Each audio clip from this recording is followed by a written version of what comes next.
बिस्मिल्लाहिर्रहमानिर्रहीम। अस्सलाम वालेकुम। की हाल है भरावां दा? ठीक हो? और किदों आ गए हो यार? वह जालम हुक्मरान अल्लाह वास्ते वाली गल लो है साडे मगरों जिमींदारां दे।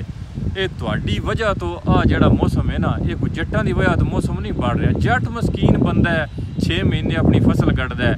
ओए उस किहड़े जुल्म कीते होंदे न तुहाडे उत्ते?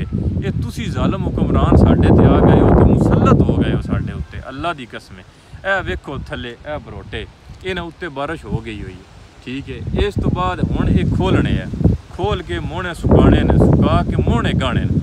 ये उत्ते लेबर पई या कोई ना। रेट तुसी उत्थे एसियां च बह के कर छड्या 3900 रुपया, ते इत्थे व्यापारी नहीं लेंदे 1800 दी भी, ठीक है। वो आखदे न साडी वाह ही कोनी, जिदे दिल है दे लो।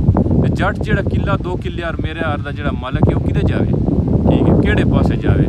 कि तुसी उत्थे जेड़ा रेट बनांदे हो, तुहाडी ते ज़मीनां भी होइयां अगां कोई सरकारी कब्जे कुछ उंज कब्जे, ठीक है। अगर तुसां हज़ारां किलियां दा हिसाब कणक गड्डी होई होंदी है, साडी ते इत्थे वाह ही कोई नहीं बिल्कुल। और जेड़े आ साडे शहरी बाबू शपंटू जट्टां दुध मागा कर छड़िया, जट्टां कणक मागी कर छड़ी है, वो एक बारी इत्थे होण ना पिड़े विच उन्हां नूं हिसाब ला के दित्ता जावे। 6 महीने दी फसल जट अपना ना खर्चा पा के भी ये बराबर भी नहीं करदी। कमेटी पई होंदी है जेड़ी एंड उत्ते नुकसान ही देंदी है, ठीक है। कम अज़ कम एक 6 महीने की एवरेज तो 1,25,000 तो 30,000 रुपया खर्चा बनता है, तो वो ये नुकसान तो जाती है। असी केड़े पासे जाइए?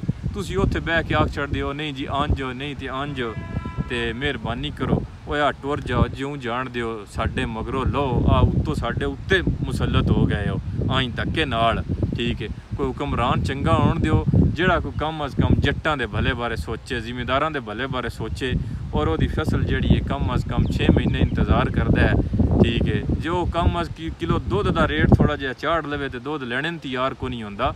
इत्थे हर शई का रेट चढ़ता है, हर शई का हर वेले रेट चढ़ता है, लेकिन जट जिमींदार का किसी भी फसल किसी भी शई का रेट नहीं चढ़ता। पिछां ते पिछां और पिछां ते पिछां ही लगा जाता है।